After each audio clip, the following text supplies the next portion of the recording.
Hello, everyone, and welcome to the Off Mic Comedy Cruise. I don't know about you. I don't know if you've ever been on a cruise, but that music definitely sounds like what they play at the party in the downstairs steerage ballroom every single night. So it's bringing back not so great memories, but hopefully the rest of this cruise show will bring back more positive memories of your vacationing experience.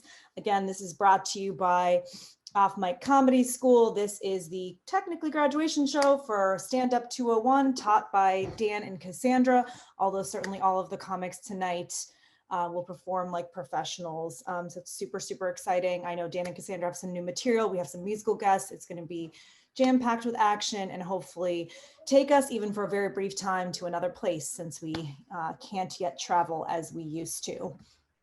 We have, again, a super exciting lineup. Dan will be providing color commentary throughout. Cassandra D will be performing and hosting. We have our musical guests, Airloom Beats and BS, and then performances by Pat Blackburn, Amethyst Baron, Walter Gottlieb, Gabby Loveland, Charles Bernard Gushue, and May Kasem, who is also helping to co-produce tonight. So again, Dan will be your host will be your color commentator, and Cassandra will be your host. I'll turn it over to her in just a moment, but a very, very, very high level, quick overview of housekeeping.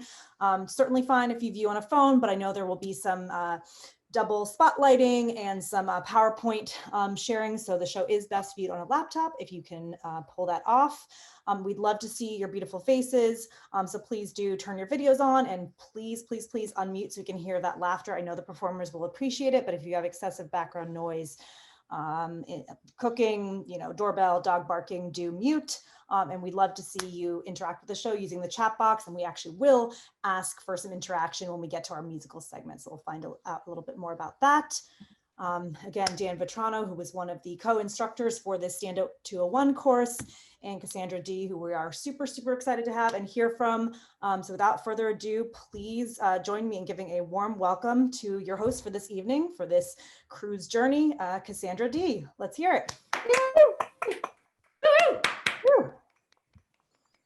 Hello, welcome everyone. Thank you so much for joining us here at the Comedy Cruise for Off Mic Comedy School. How's everybody doing tonight? Woo! Good. Oh, what's up? I'm sorry, who is that? Oh, hi. Yes, it's me, Captain Dan Vetrano. I'm your captain. Welcome aboard the SS. Welcome aboard the SS Sylvia Plath. Thank you for joining us here in the Lena Dunham Ballroom. We are right here. After comedy night, we will be converting the Lena Dunham Ballroom back into a casino. So we're gonna have to wrap this. It's got to wrap it up. So yeah. Anyway, can I ask who's running this? Who's running the show? I am. Yes. You are. Okay. Hi. Nice to meet you. And what do you do here? I'm the director for cruise entertainment. Love that. Love that for you. Cool. So I'm just making the rounds. I heard you were doing your comedy show. I just wanted to make sure, as the captain of the ship, I just wanted to make sure that you're taking all the necessary safety precautions. So do you mind if I ask you just a couple of questions about safety? It won't take long, I promise. I have to get back to the tunnel. You mean bridge, like as in like the cockpit? Ooh, cockpit, bridge. I like those. Nice. Anyway, I do have to go back there pretty soon to look up directions on my phone, GPS, to see where we're going. But let me just ask you a couple of quick questions first, just about safety. So if that's okay, is that all right? Yes, safety is very important to us here. I'm happy to answer any questions that you have. Great, perfect. First question here, let's see what I have. How many people are attending the show tonight? I don't have an exact number, but I will say that I understand there's a maximum occupancy, and I promise we are under that. It's very. That's perfect. As the captain, I never need an exact number. Great. And how many comics are performing on the stage? How many comics are performing tonight? We have, I think, 6 comics and a musical guest. Okay, sounds pretty safe so far. And how long is everyone's set? 10 minutes. Okay, is that a hard 10 or a soft 10? Soften? Gotcha. Okay, that sounds pretty good. And where are you getting the light from so I can see it? Wait, what? Are you planning on, or like, are you a comic? Are you planning on performing? I don't understand. Oh, that's a good one. That's a good one. No. I have no interest in stand-up comedy, not at all. I'm just very observational, like I notice things, if that makes sense. Like on the way here, when I was walking here, I noticed that there's not enough life rafts for everyone, Really very like observational, like I pick up on things. That's terrifying. Yeah, it's not that bad. It's not that bad that I don't want to get into comedy. It's not terrifying at all. It's just not for me, I mean, I like podcasts. I listen to podcasts. I love them. But I'm not trying to, do stand-up comedy. I'm just one of those people that says what everyone's thinking, Like earlier I was hanging out at the buffet and I was pointing to the shrimp and I said, "No, thanks. I've already tried food poisoning and I didn't like it." That's just great. That was like, one of those things that like everybody is thinking. And it's true because actually people did get sick from the shrimp before people died. So not only is it observational, but it's also like topical, it just happened. 4 people died. Is there, Ed, do you have any other questions about the safety of the show? No, I think that answers all my safety questions. I've got to get back to the, what was the word for it?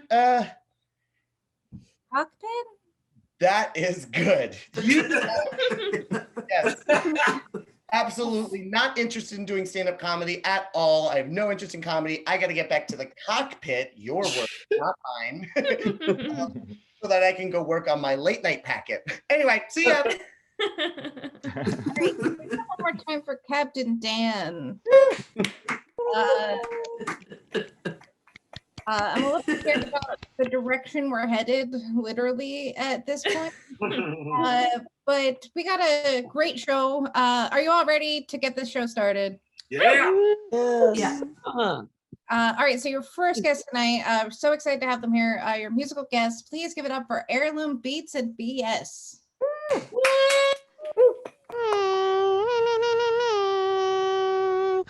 What up, all my cruise people? How Yar. you doing?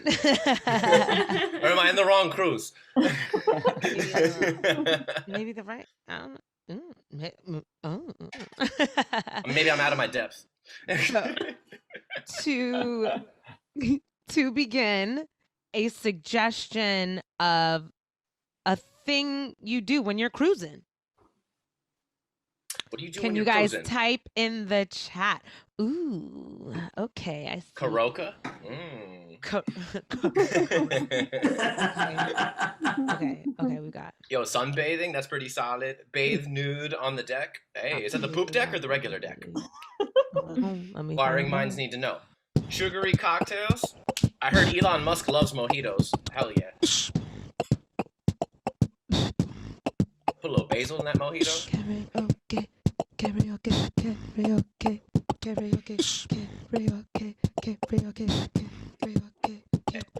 And we invite you to get down however you get down, wherever you are right now. If you want to show my sis Airloom Beats some love in the chat, that's always cool too.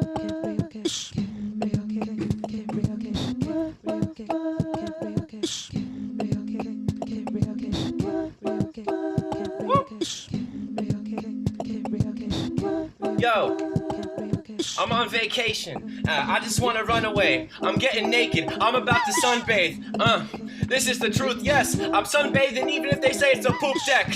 Yo, y'all, all of y'all listen. I'm more hyped than watching a monster truck competition. Yo, I'm about to go diving. Electrifying. Feel the vibing. Yo, but really karaoke, I don't know. Arabella, I'm feeling kind of lonely. Me and my homies, I don't know. Not feeling good about my notes. But maybe you could karaoke flow. How's it go? Oh, karaoke. You know how the flow be. Don't stop believing. this Bohemian Rhapsody.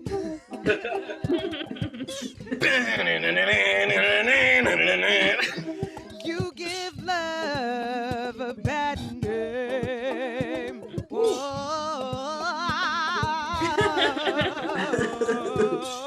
Caught in a bad romance. Whoa, Heirloom karaoke night just got out of hand. I think we had too much to drink. I think I'm gonna need you to make sure I don't fall off when I throw up on the side of the ship. Whoa, let's tell everybody I'm just seasick, and not that I had too many mojitos with you and Elon Musk.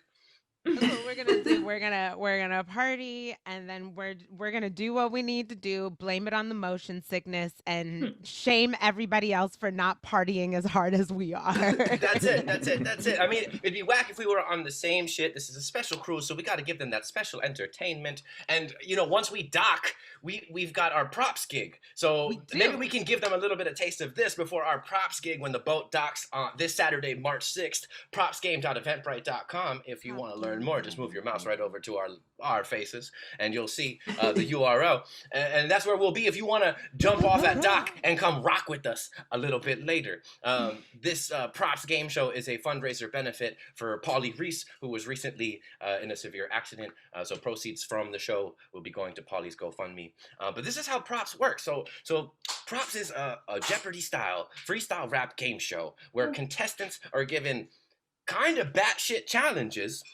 Like, we've been called the American Ninja Warrior of freestyle rap. So y'all are in for a treat because my name is BS. This is Heirloom Beats. And us along with Paulie Reese are the core team for Props. And we're about to show you how these challenges come and give you a little bit of demo of a rap challenge. So Heirloom's going to ask y'all for some information. I'm going to take a needle and weave that shit together. And we're going to take some content, we're going to take some vibes, and we're going to take some technical skill and put that together. And y'all will have to let me know if I completed the challenge and if you would give me the props. So let's see where we could go. So to be worthy of the props, we have to create something that is props worthy. And guys, like, BS has yet to fail a props challenge. So we really need to make this a challenge, okay? So the first thing that we need is a setting. Could you guys give us a setting of where we maybe might somewhere on the type it in cruise the ship? Chat? Since we're already on it's already way. Oh yeah, like we're on a cruise ship. So I guess where on the cruise ship are we? I don't know. We're at the water park. Great. Who is BS with in this scenario, in this moment in time, in the reality time lapse? He's with his grandma. Okay. A hypochondriac. A hypochondriac grandma. Okay. And what are they doing at the water? What is he doing at the water park with his grandma? What the heck is What are you doing? At a retirement party for Hugh Hefner?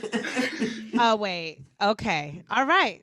So I think that B has enough to work with here, right? But I'm going to add some more weight to these bars. B, I want to hear you rap as your grandma. Okay. For at least 4 bars. They could be anywhere they don't need to be consecutively, but I'd like to see them at least 4 times. And I need you to address a waiter twice. Ooh. And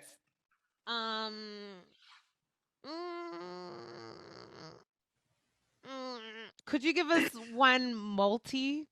I don't know what that means. But multi-syllable, and I'll do you better. I'll do you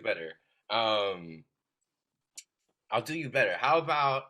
Because I feel like this one's like really content and like character heavy, which is ill, and I really dig. But let's make them all multis. Oh, that means the end rhymes of every line have to rhyme on more than one syllable. You did it. You did it. Let's go for the 500. All right, guys. Let's go big. I'm gonna make this beat. We're gonna see if BS can finally fail this challenge because I think there's a lot. All right. So let me just cook up this beat. B, whenever you're ready. Okay. Cool.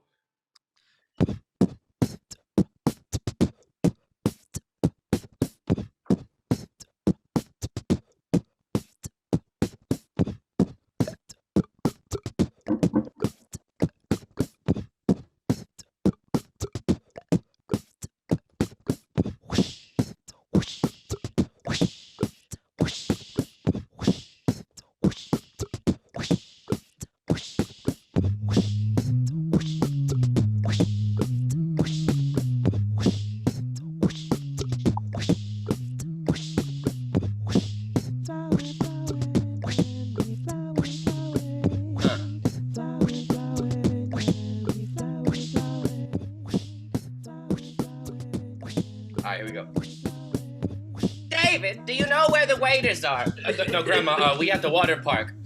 Okay, but I want some food. I got you, Grandma. I know the move. Yo, right now we're gonna go visit my friend Hugh. And just trust me, we're gonna do what it do.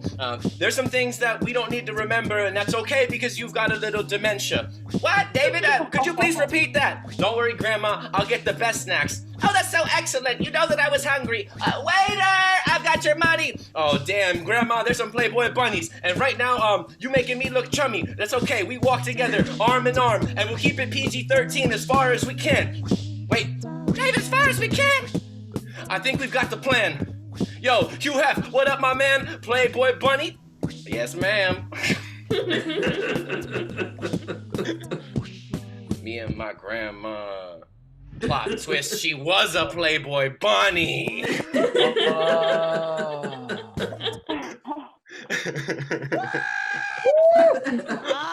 my gosh. I think that it would be the best time to go to this water park cruise ship with your grandma.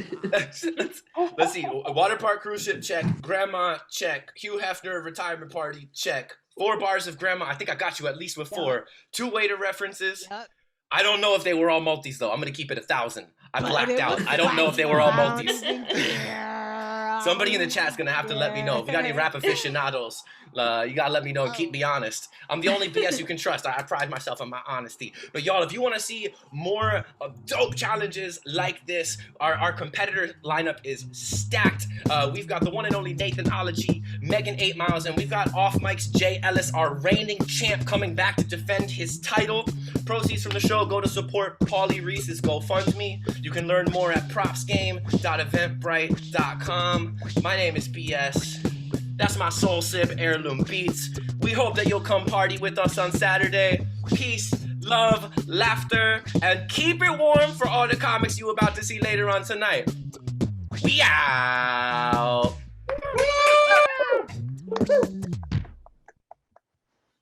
Give it up one more time for Airloom Beats and BS. It's so much fun. Thank you so much for doing that. Everybody having a good time? Yeah. Awesome. So we are going to move right along to your next comic. I believe. Please put your hands together for the very funny Pat Blackburn. Hi, everybody. So I have a few things that I call them quirks. Sometimes I don't listen or pay attention to what I'm going to say. So I say words that are close to what I would, but not exactly right. So an example was I was at a museum with my daughter, and I'm walking around watching people hugging and kissing and carrying on. And as I walk out the door, I said, boy, I have not seen so much PDF in a really long time. Or every time I try to talk about Ryan Seacrest, I always want to call him Brian Seacourt for some reason. And then I remember the first time I mentioned emojis and called them Emodium. And the first time I practiced that bit, I did it in front of my microwave because it had a timer and a screen I could see. And when I told my class that, they thought I was out of my mind and informed me that my phone had the same thing, which I have since used. So one of the things I did in the past is I worked in South Lake Tahoe, Nevada.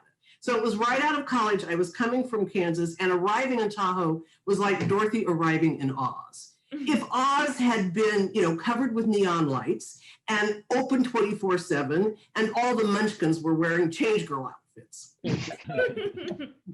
I actually did get a job at a casino. Pretty sure it was run by the mafia, since the boss's name was Sharky. And the rumor was that if Sharky caught you cheating at cards, he would reach over the table and hit you on top of the head and bounce you backwards out of your chair. And you might wonder why I stayed with, hanging out with the mafia, but my prior boss had been a serial killer, so this was a step up. So there was a historic event that summer. It was the moon landing. And for those of you who are too young, it was sort of like 9/11, in that the entire world was watching. So I'm at the bar watching TV with a friend, glued. And as Neil Armstrong steps down on the moon, there are lights flashing and bells ringing, and these people could have cared less if they had found water or an alien or a McDonald's on the moon. They were only interested in playing with their Beltway bandits, which, I mean, they're one-armed bandits. Beltway bandits are consulting people that hang around the Beltway in DC. So golf is another thing I've done in the past, and I pretty much decided it sucks. Because, you know, you hit a few good shots and you think, wow, I could do this. And then they tell you you have to do it every single time.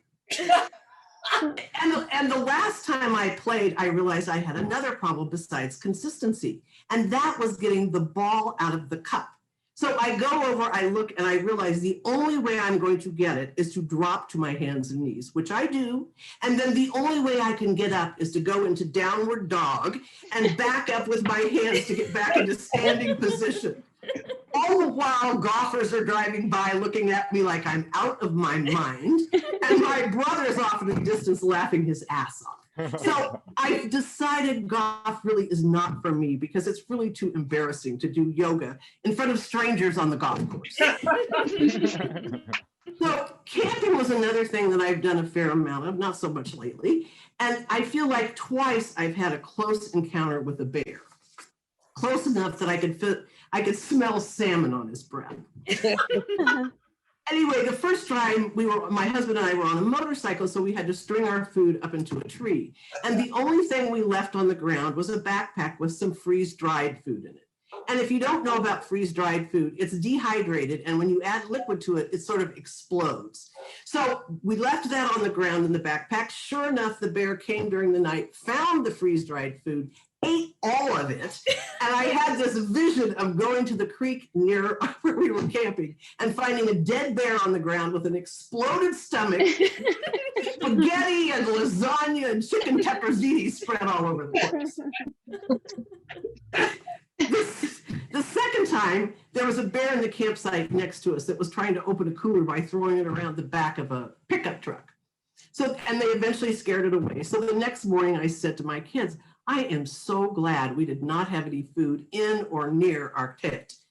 At which point my son reveals that he has sugar packets under his pillow, and my daughter's got a candy necklace under hers. So we were really lucky we didn't get visited by the bear. I could have been killed over a candy necklace, which is about the same as being attacked by snakes over a ring pop. So you may have realized that I am a boomer, and consequently, the rate of change is a little overwhelming. So my most recent experience was trying to park my car in a local parking lot, not a meter to be found, no place you could put a coin. Instead, there's a machine over at one end of the lot. So I go over, I study it, and what it wants is my license plate number. So I go to the car, back to the machine, had forgotten it. Go back to the car, back to the machine, forget it again. Go back to the car, take a picture, and eventually can get it back to the machine and can get it into the machine.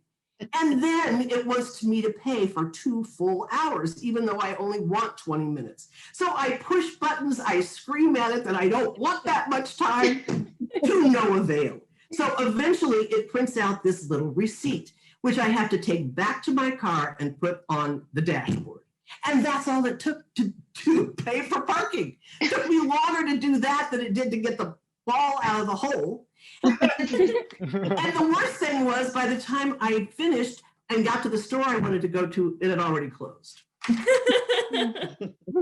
Online shopping is another thing that I find challenging. I'm not very good at it. And I wonder how many of you have had a subscription to something that you have to cancel or they'll keep charging you.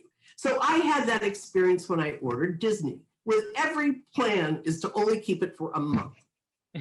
So I watch Hamilton, and I wasn't sure I was not going to keep it, but I watched Hamilton, that's why I got it. And then I realized and looked and realized there were things like Cinderella and Bambi on there. And it's like, okay, I've had enough with orphan princesses and baby deer with dead parents. So I don't want to keep it. So I go onto the Disney website, I find an unsubscribe button, I click it, and 2 days later, I get another charge. So I wait till the end of the month, I try again. Why I thought it was going to be different, I don't know. And sure enough, I click unsubscribe, and here comes another charge.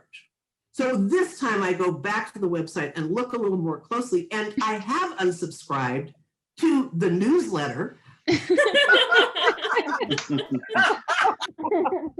I look around, I find a phone number, I call, and I actually get a human. And she finds my account, and I say, yes, that's me. I want to cancel the account. She claims, I'm sorry, I can't help you with that. I'm like, what? It's your product, it's your service. You can't cancel the account? No, you have to go back to your phone where you got it in the first place, unbeknownst to me. So I do manage to do that and felt pretty successful until I talked to my daughter, and she proceeded to tell me that everybody knows that. You have to go back to your phone if that's where you order it from. And I thought, well, not me. And it felt like another one of those sneaky little traps for those of us who are less tech savvy. The last place that I really feel like change has happened is in the dating scene. And as a widow, I've decided, well, maybe I should add a male companion to my life. So my really only choice, especially during the pandemic, is online stuff. So the first question is, which site am I going to use? I can use Match.com or Our Time or Silver Singles. And every time I say Silver Singles, I think of Silver Sneakers, which is a Medicare benefit. I do not want to be on any of the kids' sites like OkCupid or Tinder or Yahoo. The next decision is the picture. And I tried a couple of times unsuccessfully. And whenever I see somebody that has a selfie as a profile picture, I think, really? You have not a single friend who can take a picture of you? Until I've learned that most people actually prefer a selfie. So I guess I just lack self-esteem. So then the last question is, what am I going to say on my profile? That, I like to play lots of games on my phone, that I like to do water exercise, that I'd rather talk than text. And here they'll be lining up when they hear that I'm eligible for Silver Sneakers. I've had two hip replacements, and I'm not interested in any PDF or PDA or any such thing.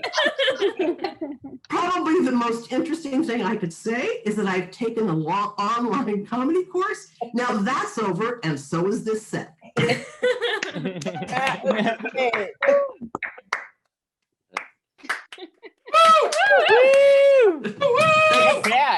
Buddy. Thank you. Very good. Thanks. One more time for Pat. Thank you. Thanks, everybody. How's the comedy show going? What? How can I help you? Oh, I was just popping in just to make sure that everything is safe with the comedy show. They don't make me wear this hat for nothing. It is rented. I have to give it back. Everything's going great so far. How is what you're doing? I'm not really sure. I haven't really been paying attention, but I think we're either going north or south, and there's not that much water in the boat. But if you do go downstairs, that's not a pool. That's the active leak. Anyway, everything's been going great with me, and I just wanted to double check, make sure everything's safe before I get back to the old direction disc. Are you trying to say steering wheel? Steering wheel. I like that. That's good. All right. Got so many of these up your sleeve. I don't know how you do it. Anyway, see you later. All right. Thanks for stopping by again, Captain Dan. I just have one other question before I get back to the old direction disc. Was just wondering about the safety of the show. Do you think that the stage is pretty sturdy, would you say? Is everything in order with that? Yes, seems good to me. You have any issues? Gotcha. Okay. And how do you get bumped up from hosting to feature? Just wondering.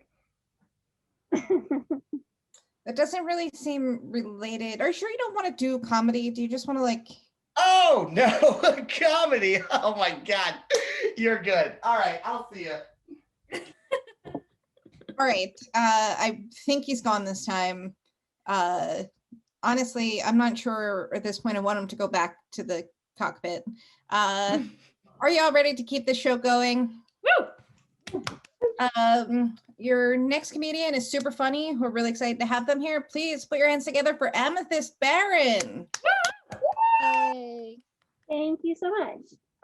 I'm Amethyst Baron, and I'm really not tell if you can tell this because we're doing it over Zoom, but I actually have a really sick body.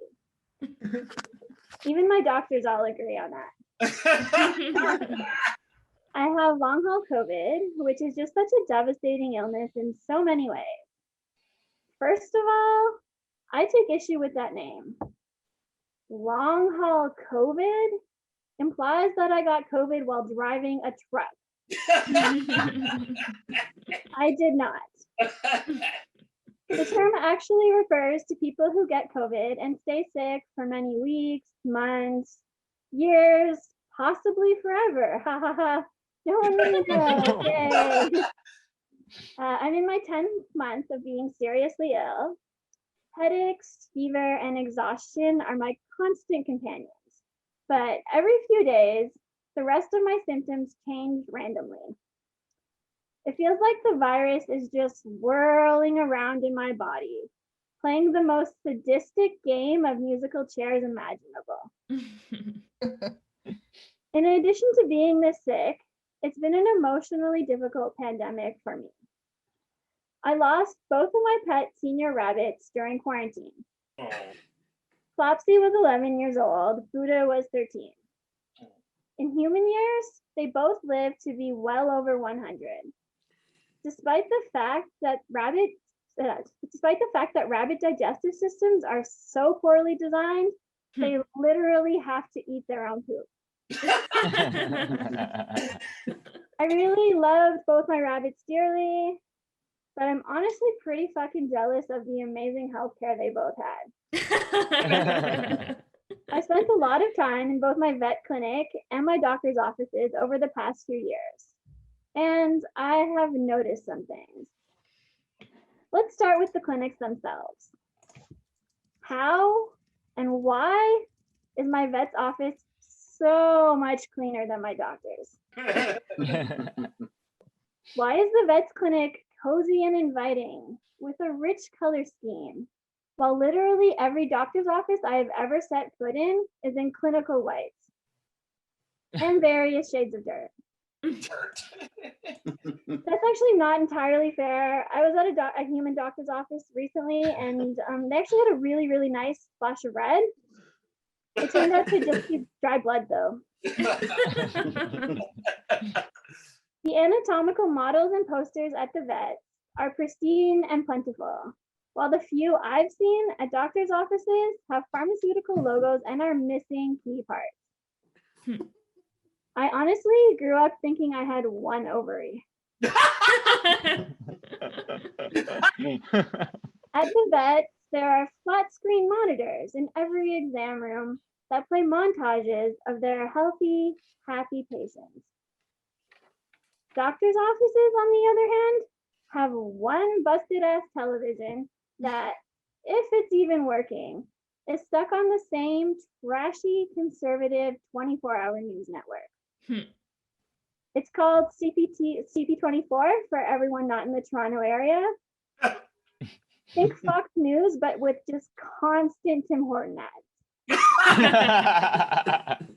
And more importantly, there's zero evidence whatsoever that anyone has ever actually benefited in any way from their visit.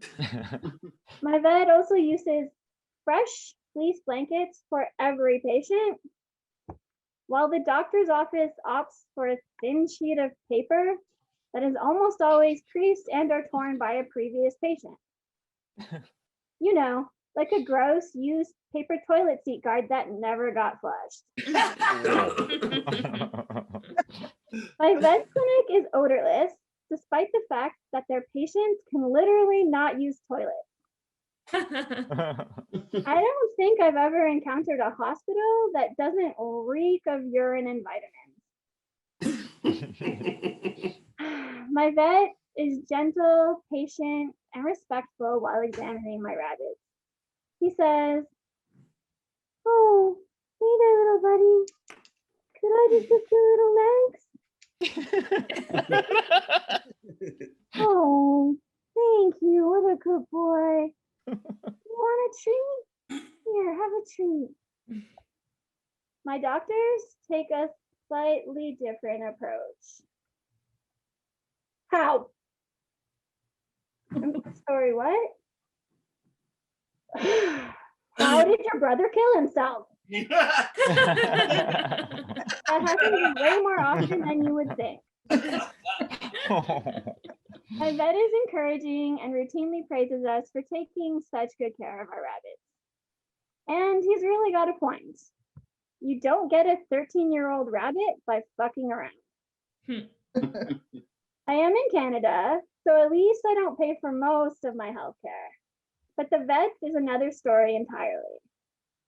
I think one of my biggest takeaways from all this is that even though I'm very poor, I'm still very happy to pay a lot of money at my vet.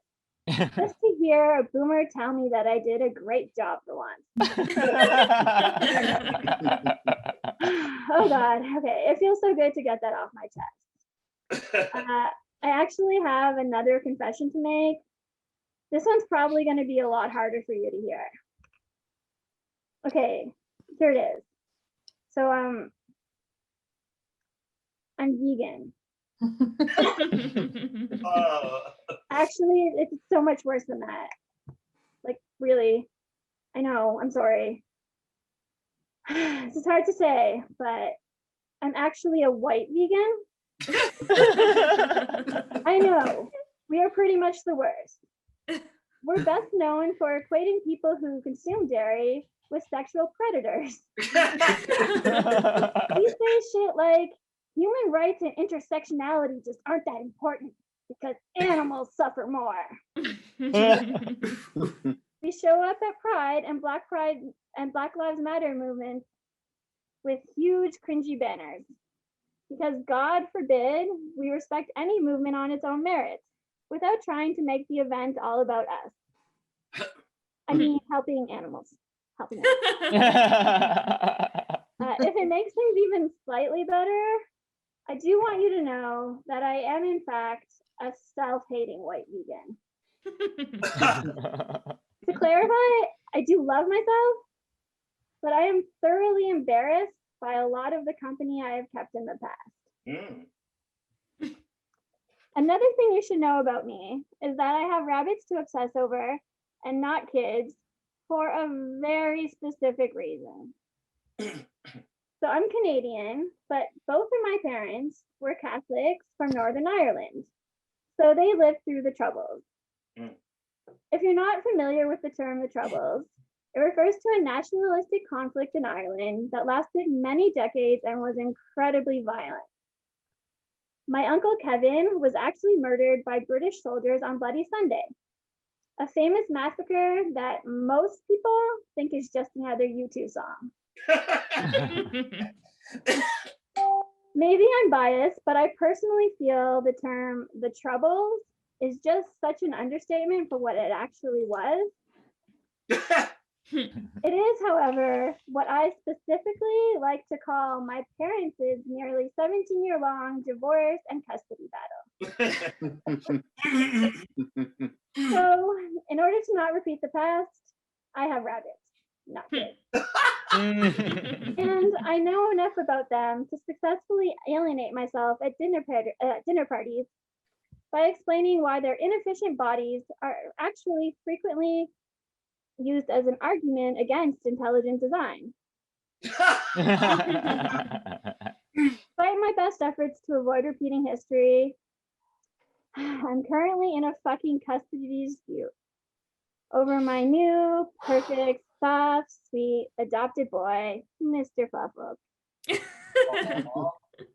Apparently, I didn't know this, but doing a small medical fundraiser for personal medical expenses associated with being severely ill with long-haul COVID for 10 months makes me an unfit guardian, according to my rabbit's rescue.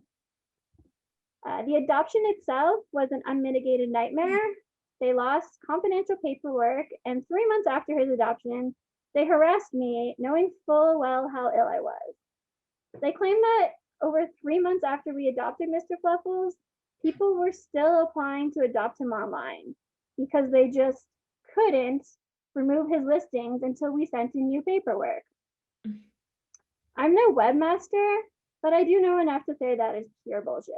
The volunteer who poorly handled our adoption followed me on Instagram as well. I can only presume because she has never heard of boundaries.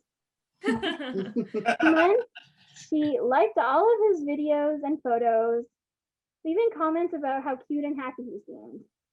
She even liked my comedy posters, which is random, I guess. When she saw that I was fundraising after 10 months of severe and mysterious illness, she did what any compassionate person would do in that situation. She attempted to steal our well cared for and very happy rabbit back with no cause to do so whatsoever. She literally showed up at our door with a rabbit carrier after we reminded her on no uncertain terms that we would never forfeit our rabbit for any reason whatsoever. Something we were very, very clear about on our adoption application. She didn't even pretend to be concerned for him. She said that us responding honestly to her email was too hostile for her to even reply to. So, you know, like when you read an email about how a person still deserves their pet and the tone is just a little too crisp for you. So instead of replying, you get into your car, you drive to that person's house, you ring their doorbell, and you demand their pet back? Yeah, me neither. Who said honesty was the best policy again? Pretty sure it was someone who never met a white vegan. We suspect all their classism and ableism came from above. Their executive director, also a compassionate white vegan, used to pull up a hefty paycheck from this otherwise completely volunteer-run rescue group, and has been appropriately nicknamed the Carol Baskin of rabbits in our home. I know I've been complaining about this a lot, but the real victim here is actually Mr. Fluffles, of course. Poor little guy. Not only was he surrendered by his former family and misfed in foster care, he actually just found out that he's poor. All of his fancy toys, housing, pristine litter box, fresh produce, quality hay and pellets, digestive vitamins, and various other treats deceived him into feeling like a pampered prince. He asked that you please respect his privacy at this time, while he attempts to come to terms with his new reality while on retreat at his winter chateau. Thank you so much. Yay, give it up over time. Baron. How's everyone doing? Everyone enjoying the show so far? Yes. I'm loving it. Yeah. I'm thinking it's great. I'm loving it so far. How can I help you? Oh, just wanted to make a couple of rounds. I know I should be driving the ship, which is a new term that I just learned. Thank you. But I just wanted to, before we continue with the show, I wanted to do a little bit of a quizzo. How does quizzo sound? Does that sound? Sure. Yeah, I think ocean liner safety is really important. And I want everybody to know that. And so it's just kind of mandatory, I don't want to do this, but it's the HR department of the ship. And so they wanted me to come here and just do 3 quick quizzo questions about ocean liner safety. And you could just put your answers in the chat. Does that sound good to everyone? Woo. Yeah. Great. Excellent. All right. So first question, and this is just all typical ocean liner safety. The front of the ship is called the bow. But tell me, what is the name of Mark Maron's podcast? All right, so first of all, it's the bow. And second of all, that's not about ocean liner safety. That's about comedy. You were obsessed with comedy. I don't even know what comedy is. I don't know if that's like it's a European word you're just throwing my way, but it doesn't sound very safe to me. So I'm going to brush right past that and move on to the next question about ocean liner safety, which is everyone knows that there are over 500 fire extinguishers aboard the SS Sylvia Plath. Everyone knows that? Cassandra, I mean, if you didn't know that, where you been? Everyone knows that there are 500 fire extinguishers aboard the SS Sylvia Plath. But tell me, how many cast members were on the original season of Saturday Night Live?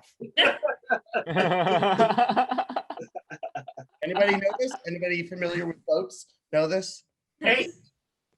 Ah, okay. Yes, it was 7, but you're close to having a great cruise ship. Great job. All right, and moving on to the last question, very last question, and then I'll continue with your comedy show. Just very everybody knows. So this is kind of pivotal to ocean liner safety. What was my favorite comedy special to come out in the last year? All right, you know what? The quizzo's over. Give it up one more time for Captain Dan, who just run out of the profession.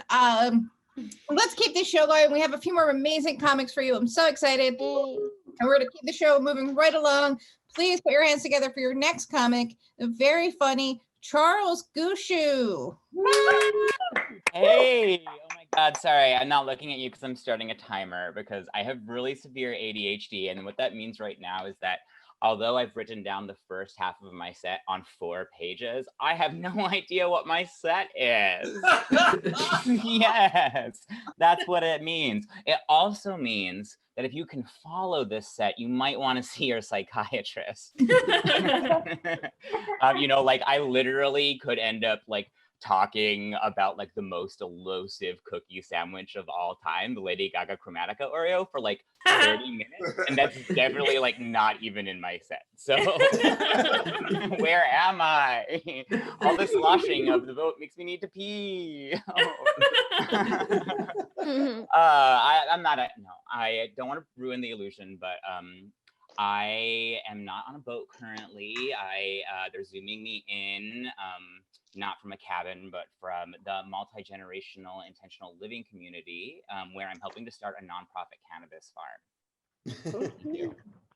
At least that's how I told my drug dealer, hey, Rich, me and my toddler are moving to DC to grow weed in my mom's backyard. But like, can I still get an ounce right quick? Yeah, it takes a couple months to grow. But it's legal there, so that's great. DC is great. I love living here. Or as I aspirationally call it, the state of Columbia. Thank you for DC statehood, very important to me. Also not in my set. But you know what is in my set? But you know what is in my set? I definitely told you guys to call your psychiatrist if you're still following me, right? Because sometimes that happens later, and sometimes it happens earlier. Like, like if you're really, you should be worried because like I saw Tenet and got it right away. So I'm learning so much. I'm learning so much since I've started comedy. Like for example, I wasn't really doing Zoom a lot even before I started comedy. And so I'm learning about like all the modes of Zoom. So you guys are familiar with spotlight mode?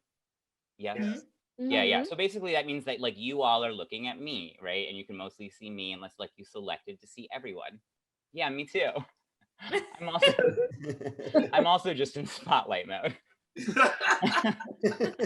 I'm a little worried about making the transition to live comedy. Like, what am I gonna do? Bring a mirror? Oof. heavy. I ordered one. It's right there. I'm thinking about opening it, but it depends on how much time I have. I don't think I'll end up carrying it to any live performances. I don't think I'll do any live performances. It's really cool after like a Zoom thing when people follow you, but when people follow you after a live show, scary. Very scary. I'm not sure I want to open myself up to that. Okay, so the Lady Gaga thing is too long. Got it. Spotlight mode. Fine. Mirrors are heavy. I'm not only worried about narcissists. I'm not only worried about people like me. There's a lot of people I'm worried about making the transition to in-person. For example, like pre-pandemic, those people who'd be like, "Hey, nice to meet you. Oh, I'm a hugger."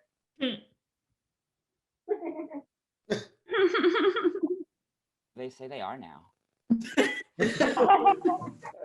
I just like imagine them like craving touch, like, walking through the streets, like, "I'm a hugger!" I have like the same answer now as I did before. Like, you have to ask first. The answer is no. Sorry, it's not you, it's my mental health. People are not doing well. People are not, according to some experts, like 1 in 5 people are now suffering with their mental health. And like I told you, like I've been meeting mostly people through comedy on Zoom recently, and like it's got to be way higher. 1 in 5. Oh, so much more. Bad survey. Oh, geez. Okay, but I'm thinking I'm ready to make the transition into live, and so I'd kind of like to try something. And if you would like to try it with me too, I'd appreciate it. So if you go to the upper right-hand corner of your screen, and if you've never heard that before, it means you definitely haven't been in enough multi-generational Zoom meetings. And I'm gonna put it in gallery view for the rest of my set. Oh my God, hi! Oh, there you are. Oh my God, I love people. I forgot, I love you. Oh, I love you, Pam. I love you. You know why I love you, Pam? I love you because like you feel like you look to me like you could eat a steak without cutting your hands. And that's not me. I admire that. I don't know. It's tough. Cutlery, knives I get, forks. I have subpar fork skills. And like in order for you to understand what that means, like, oh, I don't know, like, I mean, like, Pearl, what's something you eat with a fork? What do I eat with a fork? Yeah, like, I don't know. Salad? But I also eat salad. Okay. No, stop. I just want everyone in my class to know that although I do know Pearl, that is not a setup. I do always only talk about salads because salads are my least favorite fucking thing to eat with a fork, and I can tell you exactly why. Because you get a crunchy bit, right? And you get a leafy bit, and I understand. You get that on your fork, not a problem. Get it in your mouth. But then what happens when you get to like the slippery leaves that like are covered in the dip? What do you call it? Like dressing. I don't know. How do you get those on a fork? I have never sent a clean plate back in a restaurant. It's very embarrassing. Spaghetti? Traumatic. Horrible. I can't. Like, okay, so fine, right? You're at a lunch interview and you're sitting there and you order the spaghetti because you are feeling confident and you're already wearing red, like Pat. And Pat, I feel like you probably understand, like, do you know that like when you eat spaghetti, like you twirl the fork?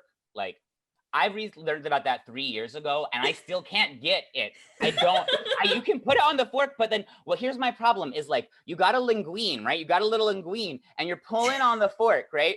And the linguine comes free of the linguine pile, and it just flies, and it just like swaps you in the neck. And then all of a sudden, you just got like a saucy waddle. Like, not good in an interview. I dropped my phone, so I've lost all sense of time.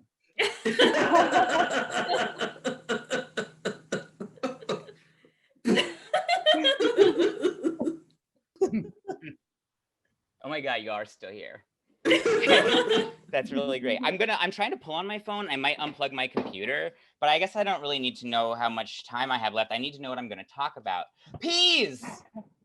Oh, have you ever tried to eat peas with a fork? Peas in a pot are fine. Peas in a pot, but like loose peas? Okay, this is my impression of a pea on my fork, okay? I can't stay on this guy's fork! I keep falling off this guy's fork onto the pea pile! I don't, they're so tumbly. It's just an avalanche constantly. God.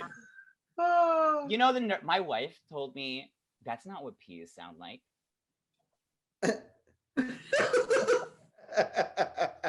I mean, she doesn't have to listen to them as they're jumping from her utensils. I know that sound, okay? That's what peas sound like when they're falling from your fork. I had written like an excellent transition here, specifically from peas. I know it was from peas. We'll go back, you know, so not only do I have ADHD, I also suffer from generalized anxiety disorder, depression, and most recently I was diagnosed with bipolar 2, the sequel. Less mania, more depression, way more. For those of you who don't know, one of the distinguishing differences between bipolar 1 and bipolar 2 is in bipolar 1 you might have manic episodes, and in bipolar 2 you might have periods of hypomania, right? So bipolar 1, like, I think I'm God, okay? Bipolar 2, I got really into buying vintage ashtrays on eBay, leading to financial insecurity, leading to me moving into my parents to grow weed in their backyard. Yeah. Oh, God. I've been wrestling with my mental health. I've been wrestling with it. But with a lot of drugs and therapy, it's getting better. I'm worried I'm going to be okay soon. Who will I be when I can't cry in a Kmart parking lot over like Oreos that are pink and just taste like Christmas? Apparently, I don't know. I've never had them. But I don't know, but I'm having a good day. I'm having a pretty good day, and that's because I did find them. I found the Lady Gaga Chromatica Oreos. Hey, it changed my whole set, threw everything off. You guys are still listening to me. You might be able to hear my beeper going off. Who knows? I'm gonna eat one for the first time right now. Here we go. I'm so excited. I'm so excited. Okay, apparently the green filling is no one thing is greater than another. Oh, so nice. That sounds lovely. Okay, I need a... Oh my God, I wish you guys were here. I would share these with you. It's a full ass tub of Oreos. I don't know how you're supposed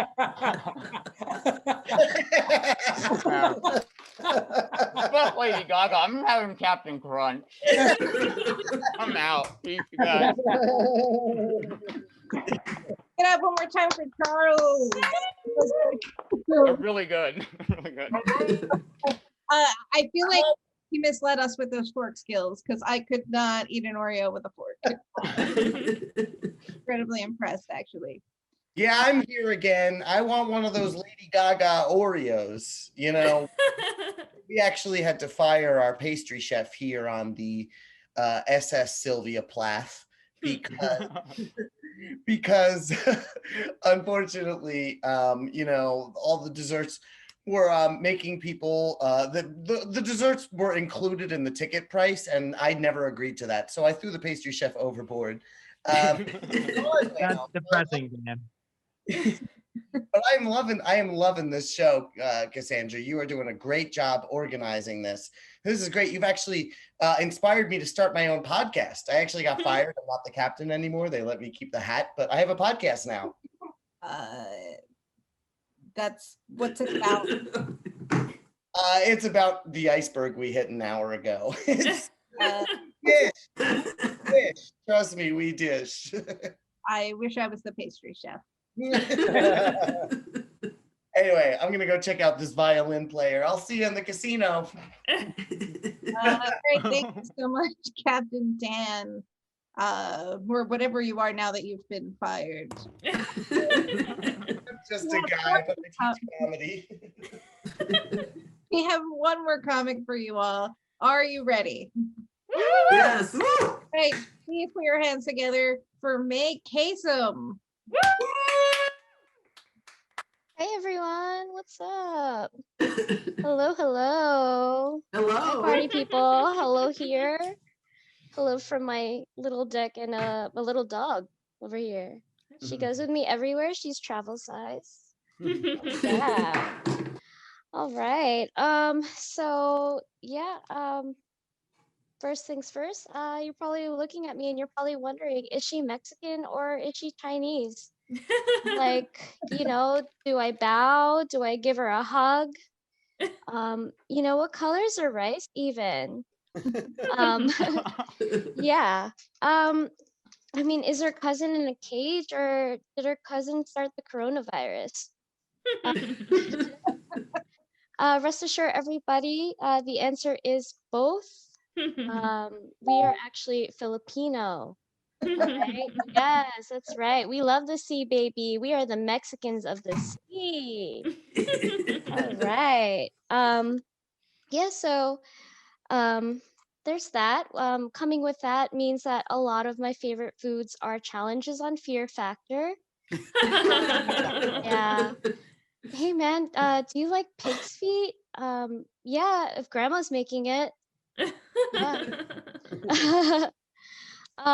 So I actually just found out some news, everybody. I am 4 months pregnant. So yeah, I'm expecting a little baby boy.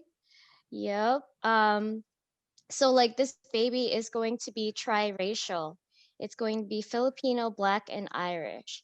So I always wonder if like what the baby's gonna look like. Is he gonna look just like me, or is he gonna look like I kidnapped him?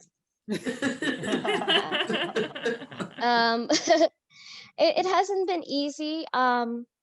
It's been a lot of morning sickness, a lot of throwing up, a lot of forgetting things. It's called pregnancy brain. You just forget things.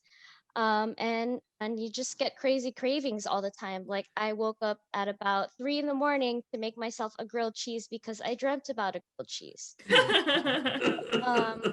However, I feel like nothing has changed from my old stoner lifestyle. I too, when I was a stoner, woke up at 3 a.m. to make a grilled cheese because I also craved a grilled cheese, but not because I was pregnant.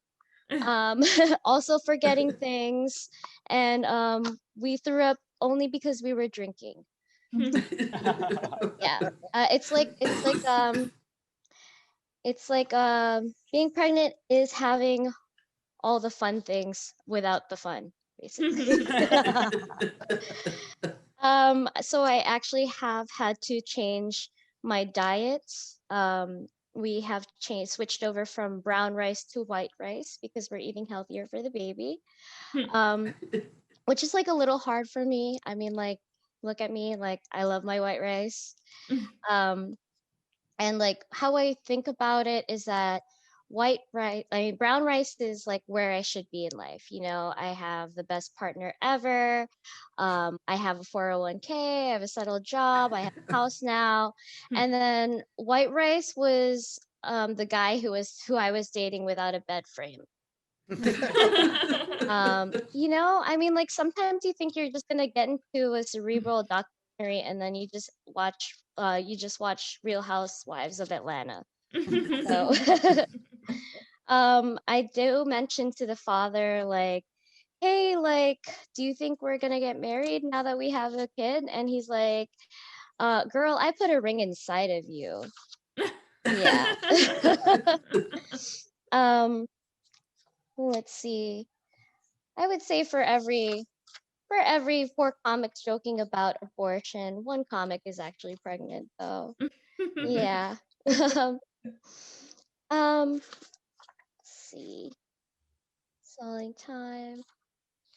Like with shopping during the pandemic, it's actually been like a little rough. I mean, you think with social distancing and having to wear a mask and everything, people would just like try to stay away from you or not hit on you per se when you're in the grocery store.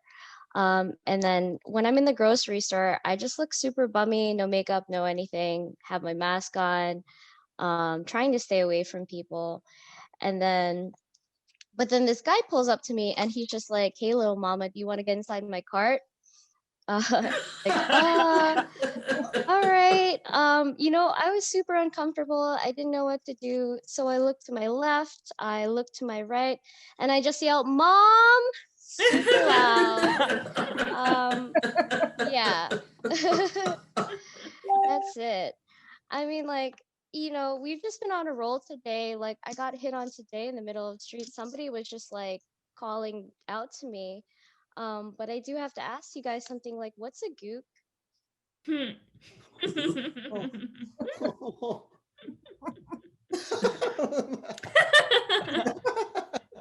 Okay. I mean, like, everything's been okay. I've been like probably on a Disney Channel binge, just watching every possible show that there is, watching all the things, listening to all the music, reading all the books. But Disney Plus has probably been my guilty pleasure. Did you guys watch Soul? That was such a good movie, right? Yeah, that's right. I'm getting ready for Raya and the Last Dragon. I'm super excited about that because I don't have just Moana and Mulan to look up to anymore. I have variety, I mean, like, I was a fan of Pocahontas because she is like, she's still got my skin tone and everything. She's like one with the forest and one with the trees and everything. Exactly how I feel when I'm on acid, yeah, it's like everything. So like Pocahontas, like she faces this decision where like, maybe I should like end up with Cocoam, maybe I'll be happy. And then she ends up just going for John Smith, which is like, sure, honey, if you feel the colonizer, be with that, go ahead. So like she ends up with John Smith, and like I think back now and I, look at her and I'm just like, you know what? Maybe she should have ended up with Cocoam because maybe she wouldn't have died of syphilis. Yeah. I would say with Cinderella, first of all, with Cinderella, huge problem with her. I don't trust no girl that leaves her shoes at the ball. Right? I'm sorry. Do you want to hang out with her, honey? I don't. No, I'm sorry. First of all, my shoes are staying on my feet until I get home. Okay? Don't do that sock stuff. Not at all. No.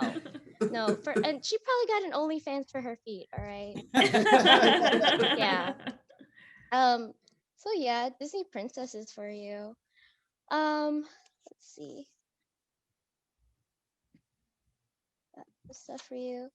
We've been dealing with the morning sickness all day, so there you go. But it's they tell you it doesn't come back and it just does. Like, all right. Oh, I did get diagnosed with anemia recently. So I just found out that I'm anemic. And they gave me the supplement called ferrous sulfate. That sounds like gunpowder for my butt.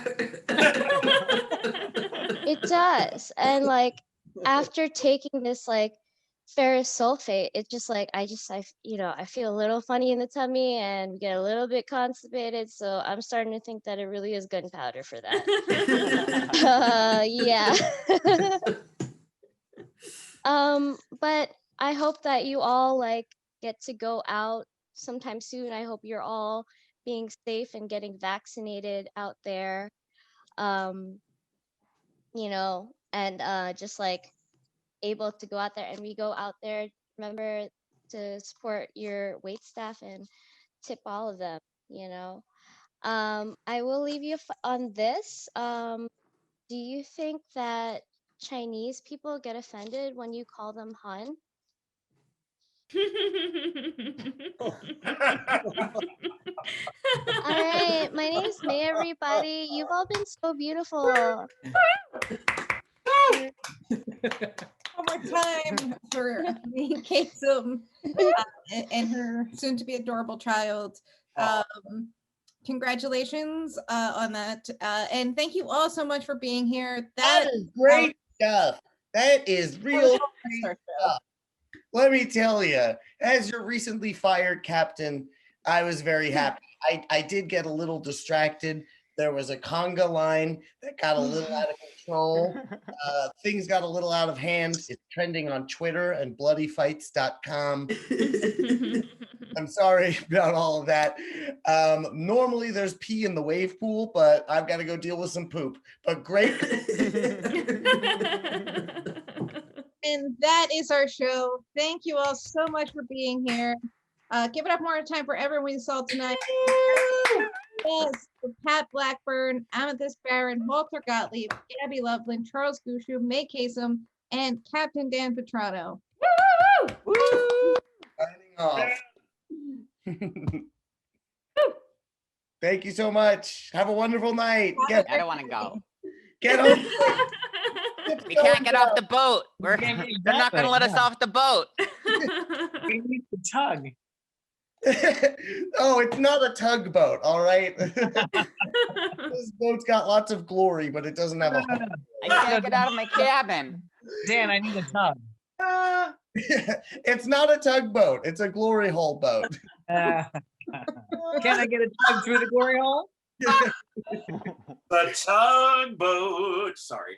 You know what? That's what I call a sail. There, deal. You got it. Great. Thank you guys. You were great. Thank you, Alex. Thank you so much for coming. Thank you so much. Thank you so much for coming. If comics just want to stay here really quickly, we're gonna do like a little green room thing. Okay. It looks like we have mostly everyone except for Amethyst. Hey, Heirloom Beats, so great. Oh my god. Yes, so great. That was awesome. You guys are hilarious. You guys are so funny. But I gotta peace out. Thank you so much. Thank you so much. Bye. Thank you. Saturday. For the vibe. Enjoy. Yes, come Saturday. That would be great. See you. Mwah. Bye. Mwah. Well, they were great. Yeah. Oh, she has such a she has a fabulous voice. She really, yeah, and he can freestyle. I mean, man, I know No. that. Mm-hmm. So I think we have everybody except for Amethyst. I don't know if Amethyst can come back. We had to peace out. But great job. I just wanted to say great job, everybody. Everybody made me so proud and like gave the absolute best version of their set. Like everybody really like went all out and like selling it tonight. So I'm so proud of y'all. Great job. It was fun. Any comments or questions, or how does it feel? I thought everybody did great. I laughed a lot. Yeah, same. It was really great tonight. Yeah, it was really fun watching everybody's sets evolve over these weeks, and then knockout punch tonight. Yeah, that was fun. Yeah, everyone was just like, I was like, oh wow, like that's from class to on. Like, look at that, it's so good. Yeah, you guys were great. Yeah. You know, everybody great. I mean, you and Cassandra and oh my god, classmates gave great suggestions. Yeah. To hone the material. Oh my god, the whole premise was so fun. Yeah, I mean, there were things where it was like I saw the final product of the joke tonight, or like even in like the last class, like I was like, there's still like something where like tonight was like, yes, he finally figured out the joke. Gabby, I really loved like that version where the way that you did like the ayahuasca joke and all the way that you listed it and stuff. It was perfect. It was really like, so good. Exactly. It was like Yeah, there were a lot of surprises tonight. Things that you all changed. I wish I had written them down, but I was too busy trying to remember what was happening next. I'm trying to remember, too busy trying to remember what I had to say to Dan during the next bit. Yeah, Cassandra and I, like, we plan to just improvise a lot of this, but every now and then I would like think of a joke and I'm like, oh, I should say this, and then I came on camera and I forgot it. So You guys were so funny. Two of my friends messaged me separately to be like, they're so great. Oh. They teach. Yeah, that made it extra fun, and it helped pump us up for our sets. You know, Right. Yes. Well, we wanted you guys to feel set up for success, so I'm glad that you felt that way. It wasn't even like that's why I think with everybody here, there was probably about 18 legit audience members. So it was like a pretty good crowd to like gauge and get laughter, and I thought it was really good. Some people came in. One of my friends, I'm pretty sure this is what happened. He came in at like 8 o'clock, so he missed the first half of the whole show. So I think he started at 8 o'clock. So, and then there was like another couple that came in like towards the end. Right? That was my friends. They were getting off a work call. Okay, gotcha. Yeah. I was gonna say, did we accidentally say the show starts at 8:30? I had Charles, kudos on the articulation with the P thing, because this you could hear every word you were saying, even when you were like, oh, good. It was good. And the fork in the Oreos. Just Yes, that was really good. Perfect. I really, really cracked up hard too when you did I knew like you were going to do this, but when you cut short, you're like, it's a work in progress. Yeah. I can't wait to see that live. I kept that. That's why I got the headphones so that, life can still happen. All right. What did you say, Gabby? I'm sorry, I was talking to my roommate real quick. But I thought I had muted myself and I hadn't, my bad, but I really loved your delivery tonight. And I mean, like, we are going to be fighting though, because you did an impression of Michael Jackson and didn't sing The Way You Make Me Feel. So, but no, it was really great though. Like everybody had so much great energy, and like, your deliveries were so like really like well thought out, and it was really cool to watch everything evolve. And I really think it's interesting, Charles, you take such like a different like approach to it. You're so like interactive with the audience, and it's really cool to see that. Like I didn't get to see that so much in class, but it was really cool to see that tonight. So thanks, Gabby. Yeah, I love that interactive bit. I also think I loved it. Speaking of delivery, like Pat's delivery on jokes, especially like the whole thing, but 2 jokes, you did the absolute best delivery. The parking thing was just like so good tonight, like going back and forth, and I feel like people were laughing at that joke the whole time. And then I think this was the best you ever sold the yoga on the golf course. Oh yeah. Oh, yeah. Like it just that really came together for me, where I was always like, it just seems like maybe you weren't, and then like this night you were like doing yoga in front of people on the golf course. I mean, I felt like, and I mean this with all due respect, Pat, it's like I felt like in the beginning you were kind of the Moth radio story hour, and tonight it evolved to your Comedy Central. Like you went from telling stories with some humor in it to doing a really solid comedy set, and I was very, I was proud of you. Thank you. I appreciate yeah, that. it was really great. I mean, really, that was fun. Only with you guys' help. I mean, there were lots of the funniest lines I got from you people.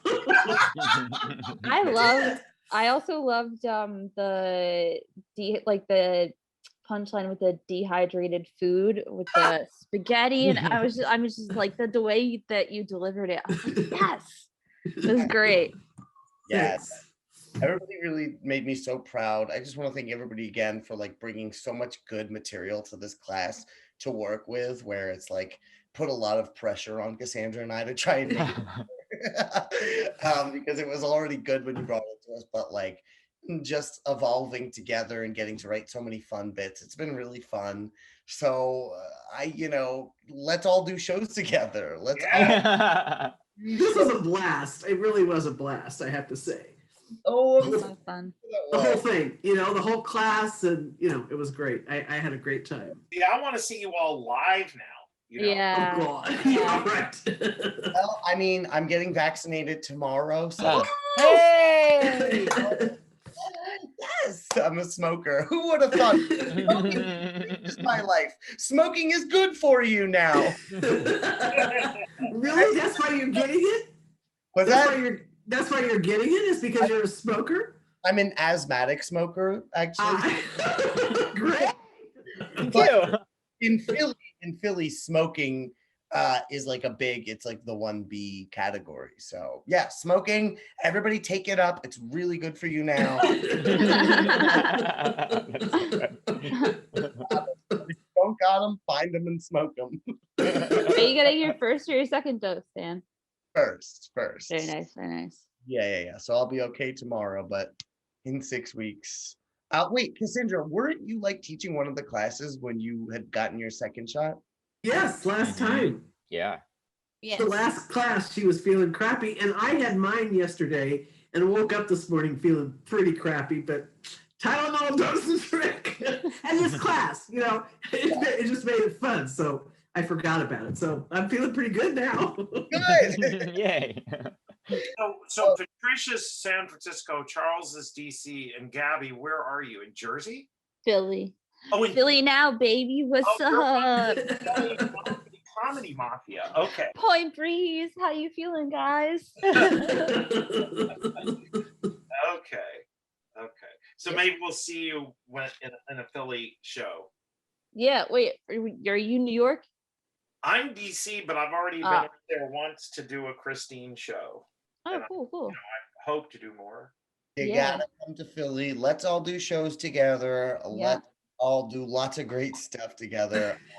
Even virtual stuff. I can't wait to like do stuff with y'all. And like I said in the beginning of class, like if you have questions or you just want to keep in touch, like email me, text me years from now, decades from now.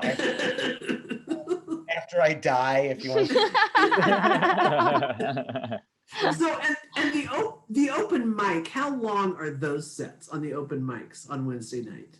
They are good question. They're 5 minutes if you don't want feedback, but if you want feedback, you do a 4-minute set and then you feedback for it. So okay. I think Carl and Walter are kind of regulars, if I'm not mistaken. Oh really? So you guys have done it a lot? I've done it a few times. A handful. Yeah, and I would say get the feedback. It's worth shaking off your routine because it's always good. I'm sure. I'm so nice because it's like it's these people, so it's really nice. Yeah, I'm no great. One. It's like I'll be doing one in like the next month or month and a half. So I will be at one of them. So let's see if we can time it. Maybe we'll go. So, Dan, you were saying like call you in 10 years. Like when I did the New York Underground Comedy Festival, one of the organizers had taught a TV writing class I took in 2011. So in the green room, I'm like, hey, I took your class in 2011. He's like, yeah, I don't remember you. So oh yeah, that was such a good feeling. No, I definitely won't remember any of you in 10 years. You won't remember us in 2 weeks. Come on. But Dan, will you pretend to if we really remember, like really avidly remember you? Will you pretend to remember us? Absolutely. I do that for literally everyone. I say, oh my God, hi you. Hello, you. It's been a long time since I talked to you. Oh my God, I can't wait for you to forget me. That's a great line. Never. Captain, remember you all forever. That's a fucking song lyric, Charles. You should. I do seriously want to, I am going to try and host some shows in my parents' backyard on my cannabis farm. later this summer. So follow that later. There's no details. It's just an idea. But there's space to do it. So Like, it's outside. you have to like hug the weed and just like sort of like a corn maze. That's what I'm picturing. I mean, it's definitely like free gift with entry. You know what one of my favorite memories from this class is when I told my edibles story about my friend giving me edibles. And at the end, Gabby goes, Walter, you did not have edibles. You ingested straight pot. Yeah. I had to let you know. Yeah, right. I mean, I never knew that. I smoke a lot of weed so that I don't have a real problem. So I have to eat dinner. It is a lot of weed that I have to go. It's spaghetti bolognese, but instead of spaghetti, it's just weed. So my parents actually fucking served bolognese today for dinner. I hate them. Yeah, bolognese, and then I'm smoking weed out of a bowl. Anyway, on that bad joke, I will say I will send you a nice message with tomorrow. But it was so great seeing you all kill.